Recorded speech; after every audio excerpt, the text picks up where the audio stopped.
How's it going, guys? CCL Season 3, Week 3, Colorado South Rockies and Leech United. All of these things combine to bring you a beautiful game that we're going to watch unfold in front of our very eyes. So, Richard has a bit of a team. He has a lot of things. He has OU threats, he has niche threats, he has setup sweepers, he has late game cleaners, he has baton passers, he has magic bouncers, he has shadow taggers, he has anything. He has a lot of options, a lot of things that are pretty scary given good circumstances. But I also have decent things to deal with his draft. And I tried to build a team that deals universally with whatever option he would like to bring. So that's kind of what I did. I have a rapid spinning and hazing physically defensive Blastoise, because I want to prevent rocks and hazards and baton pass and things like that. Scald and Aura Sphere are there to deal with physical threats such as Bishop and things that could get burned, although I'm not really good at burning, so that's the Blastoise set. Dragalge has an Assault Vest because it allows it to not die to Gothitelle, to not die to Diancie, to not die to Latios, to not die to Azumarill, to not die to Volcarona, even at +5, I think, something like that. So it can do a lot of damage with the Draco. It can one-hit KO the Diancie if it's uninvested. It definitely one-hit KOs Lati. It does one-hit KO non-assault vested Azu. And yeah, it does pretty much a lot of damage to all of Richard's team. It also has HP fighting because Bishop is a thing.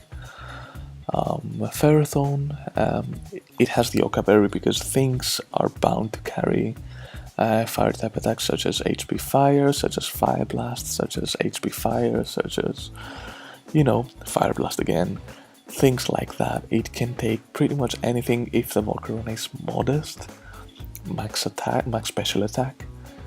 Fire Blast still has like a 6% chance to one-hit KO a Ferro at full health, so that's kind of neat. I have, I have Aerial Lace to deal with a Breloom.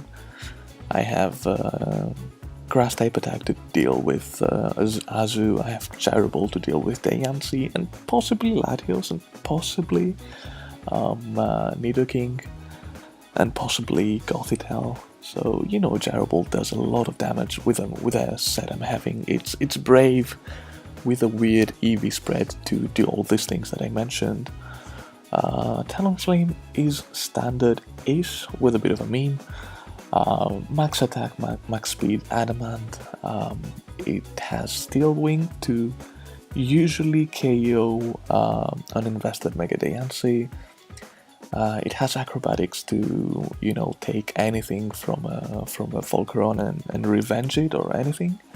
It has Focus Sash because the Volcarona could be carrying HP Rock or something. The Azu could be an issue. The Diancie could not die in one hit. It has a slim chance of surviving a Steel Wing. I have the U-turn because I don't want to be staying in on a Gothitelle, and yeah, that's pretty much the set, right? Then we have and I have Willow because physical attackers need to burn, so that's that. Then we have Weavile. It's SD, dual Ice Stab, and no Dark Stab because I'm a scrub. And because I thought Poison Jab would be a decent choice because I don't have too many things to deal with Azumarill on this team. So that's kind of the point of this set. It comes in late game, it sets up an SD, and it pretty much wins, given certain things are down. And last and probably least, we have this dog that I'm not going to go over because, it said it's really irrelevant and it doesn't do anything. So, into the game, I expect Richard to lead with Diancie and I lead with my bird. Now, this looks like a bad matchup for me on paper, but I do have the Steel Wing and I have a really good chance of, not a really good chance, I have a very decent chance of one-hit KOing with a Steel Wing, and on top of that I expect him to go for Stealth Rocks because it's turn 1, the switch is pretty obvious and Stealth Rocks are kind of cool. So I'm going to go for the Steel Wing, and it does 99.7%. 99.7%. Right. That's kind of game changing, because now he can go for a Diamond Storm, take me down to my Sash, get the useless defense boost, and I'm going to go for an Acrobatics and take the Dayansi out, but this thing is pretty much revengeable at this point. He's going to go into Azumarill. I don't want him to be Aqua Jetting or setting up Belly Drums. So, my best bet would probably be to either straight switch into Pharaoh, or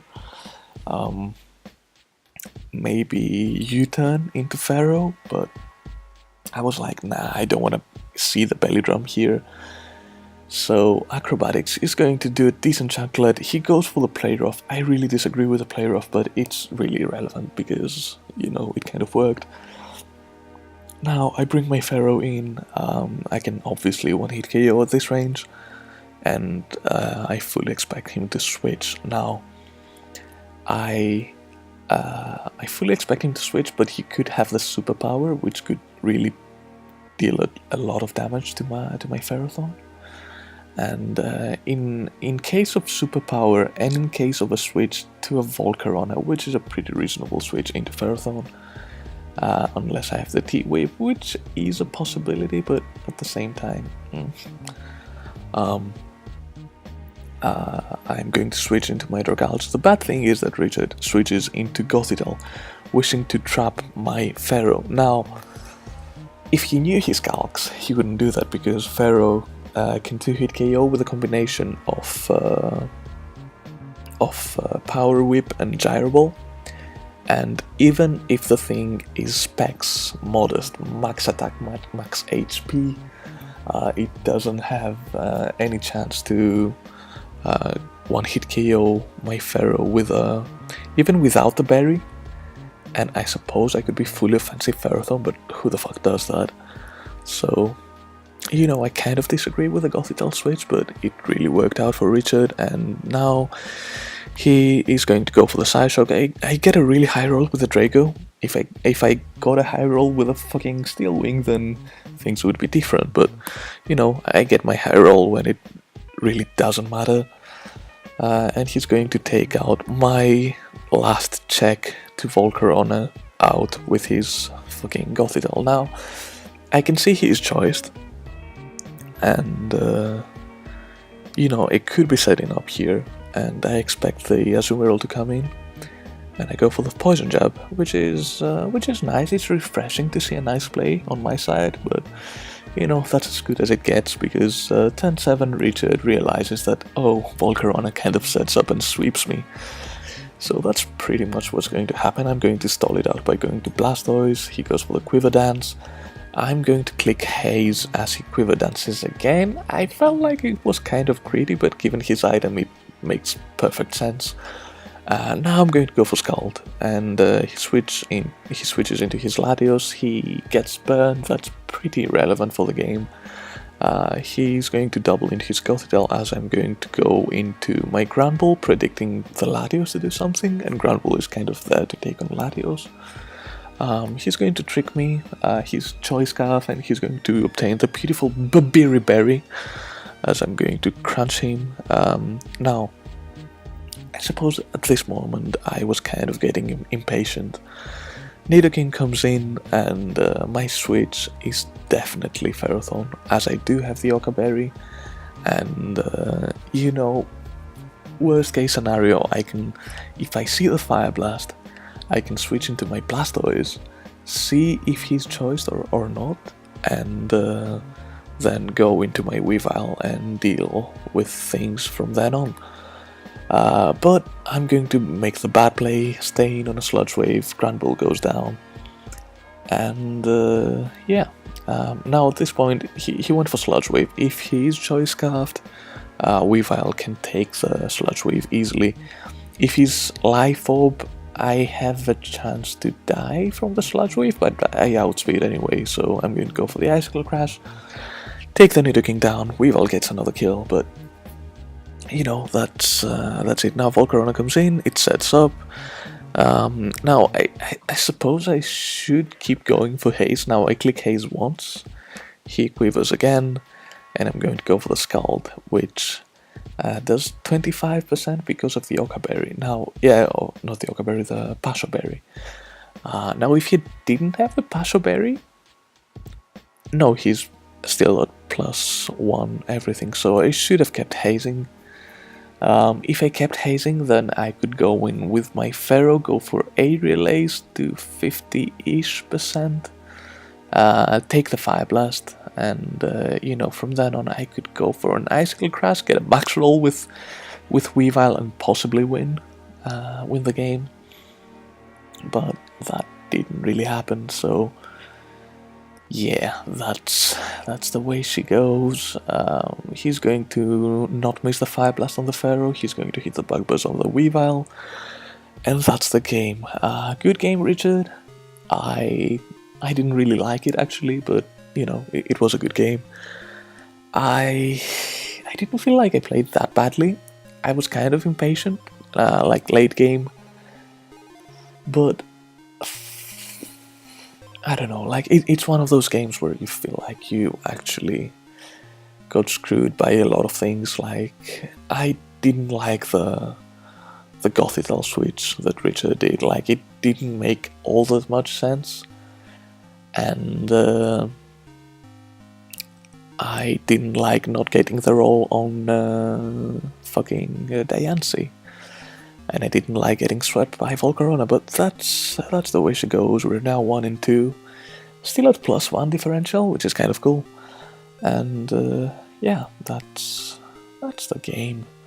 Next week we're going to take on the 3rd champion in a row. Like, we took on the PPL champion week 2, we took on the CCL champion week 3, and now we're going to break the curse of losing to champions, taking on the GBA champion, Nick, aka Superblah.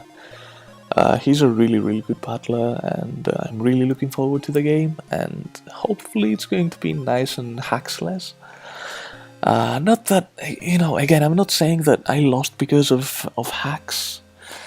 I should have played better, and if I played better I could win the game regardless, but you know, it's kind of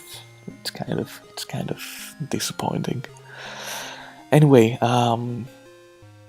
that's all I have to say right here. So, see you guys later. Have a really good day.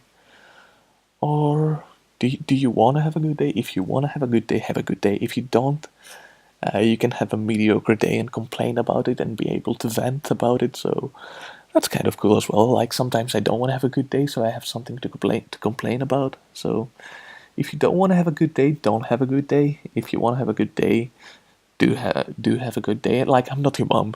Do whatever you want. So yeah, see you later. Goodbye.